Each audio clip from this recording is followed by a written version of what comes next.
Well, I'll start with the financial impact to the city if the program is cut.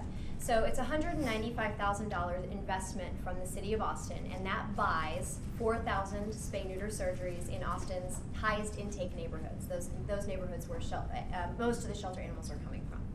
So the surgery, so if you break that down, that includes those rabies vaccinations as well. So the cost of the spay-neuter surgery itself to the city is about $35. The city's published cost for what it costs to shelter an animal is $141.95 per animal. If you ask the shelter professionals up here who are looking at me dubiously, it's actually probably quite higher. Do you have an estimate for your shelter? At our shelter, and of course we shelter animals very differently and have different programs from the city shelter, but it is over $350 an animal, and that includes everything. That cuts out some of our admin. We don't put that in that cost, but it is quite expensive to shelter an animal, and I think that's not to steal your thunder, but that's the point that Amy is trying to make, is prevention is exponential. You're preventing an exponential number of animals from being born into homelessness versus sheltering one animal at a much, much higher cost. And so it is just so clearly smart to invest, for the city to invest in prevention programs.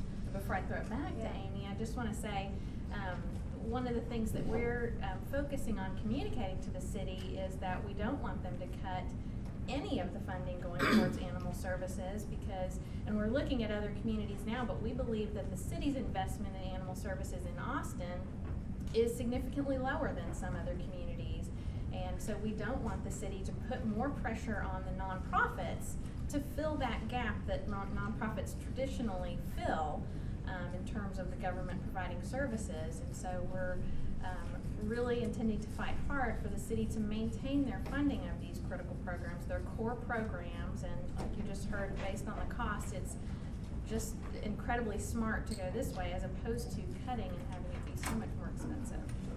Okay. We ran a quick analysis of what it might cost if they were to cut half of the program. So the way we did that is we took, let's just say they cut 2,000 of those surgeries out, so they eliminated half the program, which would be $97,000. If we did that, and then if we took just the female animals that we would have spayed and neutered, and they reproduced just this year, and let's just say that not all of them did, but maybe 60% of the female dogs and 75% of the female cats, we estimated that they would only have 1 litter if they're a dog, 2 litters if they're a cat. And so we calculated the number of kittens and puppies born, and then we were very generous. We said, let's just say only 15% of those end up at the shelter. If just 15% of them ended up at the shelter, the additional cost for the increased intake would be $104,000. So the city would save $97,000 by cutting out this program, and within 12 months would cost themselves $104,000 in additional sheltering costs.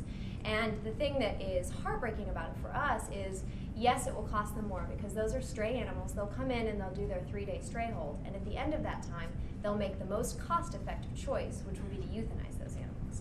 So we're kind of constantly going back and forth between that. But we believe, I mean, it's impossible to say the exact number that would increase, but we believe that the savings will be outstripped by the additional cost within 12 months. Great.